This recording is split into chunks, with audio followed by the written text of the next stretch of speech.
Bismillah, alhamdulillah, sallallahu alayhi wa sallam. Ce lundi 17 juin 2024, jour de fête et de félicité pour la Oumma islamique, a été perturbé dramatiquement pour l'ensemble de la communauté de Madinatul Houda, car ils sont victimes d'attaques de la part de leurs cohabitants qui ont forcé le dispositif sécuritaire de la gendarmerie afin d'enjamber les fidèles en pleine prière dans la mosquée de la communauté du Fouladou, nommée Jami'ul Hamd. En réalité, cette cité religieuse est le lieu d'affrontement à intervalles réguliers de deux communautés qui, jusqu'à une période récente de l'histoire du Sénégal, étaient un havre de paix et de pratique de la Tidjani.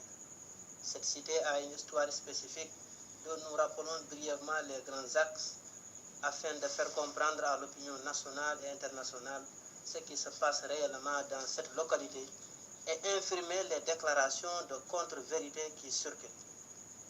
En 1918 fut créée Madina Al-Hadji Ali avec une forte communauté composée en grande majorité de Tidjane. Cependant, aucune ethnie ne peut se réclamer d'avoir islamisé les peuples, puisque le guide fondateur de cette localité, c'est Al-Hadji Ali, fait partie de la 4e génération de talibés Fouladunga, enseignés par Feu Samba Djoul Ogano au début de la colonisation.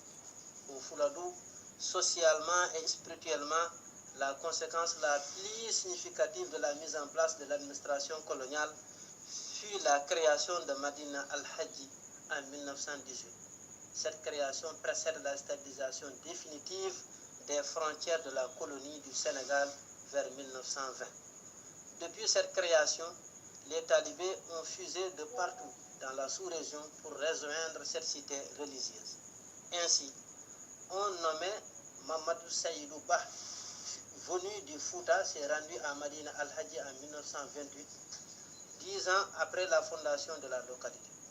Il fut accueilli à bras ouverts, accédant même à certains postes de responsabilité malgré la présence de hauts talibés du Fouladou tels que Alpha Mamatoumba radiallahu anhu, tels que Tcherno Mohamedou Lamine Zoubayrou radiallahu anhu, Tcherno Mohamedou Djoul de Seydi radiallahu anhu, etc., etc. L'hospitalité accordée à Mamadou Saïdouba Foutanké dès son arrivée en 1928 jusqu'à 1978 n'a pas été rendue par ce dernier à la communauté Fouladunga. Puisqu'en moins d'une année, il a divisé la communauté en deux. Certains, épris de paix et de pratiques uniquement religieuses, ont préféré suivre les prédictions de feu Seyd Al-Hadji Ali, qui leur avait prédit la création d'une seconde cité religieuse au Fouladou. C'est pourquoi, pour respecter cette prédiction de Seyd Al-Hadji Ali, il faut suggérer à Mamadou Saïdouba, unique Foutanké du groupe composé de Fouladunga, d'aller vers Gounas Yel, presque près de l'actuelle cité de Madinatul Houda, pour créer la ville sainte de Madina Gounas. D'ailleurs, c'est la contraction de Gounas Yel et de Madina qui a donné naissance à Madina Gounas. Forêt touffue, d'alors avec toutes les difficultés écologiques, les Fouladunga ont accepté de lutter contre les difficultés naturelles, défrichement, construction de concessions, etc. Au moment où les Fouladunga se battaient contre les obstacles naturels à Madina, la famille de feu Mamadou Saïdouba a été accueillie à bras ouverts à Kolda, c'est Tcherno Omar Touré radiallahu anhu. D'ailleurs, l'actuel Khalif Ahmad Tidjane Ba de Foutanké est né à Kolda et non à Madina. Hormis Mamadou Saïdouba, qui n'était qu'un figurant, aucun Foutanké ne peut se réclamer de la création de Madina Gounas. Depuis cette création en 1936, au nom de la cohésion sociale et de la Tidjania, nous avons subi toutes sortes d'exactions. À titre illustratif, sur le plan économique, les pôles du Fouladou, sur recommandation de Tcherno Mamadou Saïdouba, après chaque récolte préparait des milliers de kilogrammes de céréales qu'il envoyait au Fouta par solidarité ethnique et religieuse que les Fouladunga faisaient. À l'opposé de ces actions sociales, Tcherno Mamadou Saïdouba, contre toute attente, a interdit ces derniers la culture du coton à partir de 1965. Depuis cette période, Mamadou Saïdouba a entamé une politique de peuplement foutanké de la cité religieuse de Madina par transfert de population du Fouta vers Madina. C'est pourquoi, pour qui connaît Madina, ces derniers occupent une infime partie de Madina, centre, partie d'origine de la création de l'agglomération. Ce sont les autochtones, à savoir les Fouladunga qui occupent Madina centre. Les Foutanké habitent la périphérie. Comment voudrez-vous que les autochtones occupent les périphéries d'une localité qu'ils ont créée? Cela défie la raison. Malgré toute exaction, la communauté Fouladunga a accepté au nom de la cohésion sociale de garder la communauté soudée jusqu'en 1978. À la veille de cette élection locale, Mamadou Saïdouba a appelé la communauté pour se concerter afin d'avoir un avis unique sur le déroulement du scrutin, mais surtout pour quel parti politique voter. D'un commun accord, la communauté Fouladou opta pour le PDS créé 4 ans avant. En 1977, suite aux pressions de son fils Abdul Aziz Ba, feu Mamadou Saïdouba fut reçu par Senghor, le président d'alors du Sénégal. Ce dernier lui a convaincu, après de multiples promesses purement économiques, dont de tracteurs, appui financiers, etc., de changer d'avis. Le marabout fit volte-face à la veille du scrutin. En effet, à son retour à Madina, il convia la communauté à une réunion d'urgence. L'ordre du jour fut unique. Nous n'allons plus voter pour le PDS, mais nous allons voter pour le parti au pouvoir, c'est-à-dire l'UPS. La communauté du Fouladou opposa un niet catégorique à cette proposition du marabout. Depuis lors, il se créa un fossé énorme entre le marabout et le reste de la communauté Fouladouga. Les résultats du scrutin de 1978 ont illustré le début de cette cassure qui sévit jusqu'à nos jours. Les Fouladouga majoritaires ont gagné haut la main ces scrutins avec élection du premier président de la communauté rurale de Madina Gounass, Moussa Bar. Cette défaite du parti État UPS fut considérée à la fois par le marabout et Senghor comme un affront. La conséquence directe a été d'arracher la victoire des peuples par la mise en place de la première délégation spéciale du Sénégal. C'est à partir de ce moment que le marabout entama une politique d'immigration massive des Foutanké, du Fouta vers le Fouladou, puisque la démocratie, c'est l'expression de la volonté du plus grand nombre. Cette jonction entre Mamadou Saïdouba et le parti État d'alors PS contre le Fouladou poussa les Fouladunga à rebaptiser le village Madinatul Huda, qui signifie littéralement la ville de la droiture. Depuis cette date, un problème intracommunautaire a été nationalisé par le parti État d'alors PS. Des exactions furent de nombreuses victimes, aussi bien en vie humaine qu'en dégâts économiques. En 2020, le Sénégal a connu sa première alternance politique. C'était la fin du régime socialiste et l'avènement des libéraux au pouvoir. À l'orée de leur magistère, les libéraux ont voulu équilibrer les relations entre l'État et les deux communautés. À titre d'exemple, quand le premier ministre du régime libéral, Moustapha Niasse, s'est rendu à Madina en 2000, il avait pris fait et cause pour ses parents en promettant à Amati Djanba de déloger les autochtones Fouladunga de Madina Centre. Depuis cet acte, les exactions ont continué, mais les Fouladunga n'ont pas senti l'équilibre des mesures prises par les différents régimes qui se sont succédés. Avec l'avènement de Macky Sall au pouvoir, les Fourankobe ont mis en avant la maxime Netoko Bandou.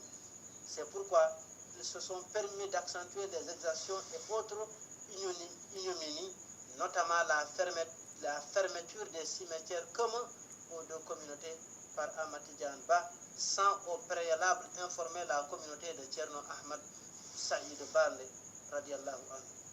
Il a ouvert d'autres cimetières sans aviser le Khalif général du Fouladou, Thierno Ahmed Saïdou Bal.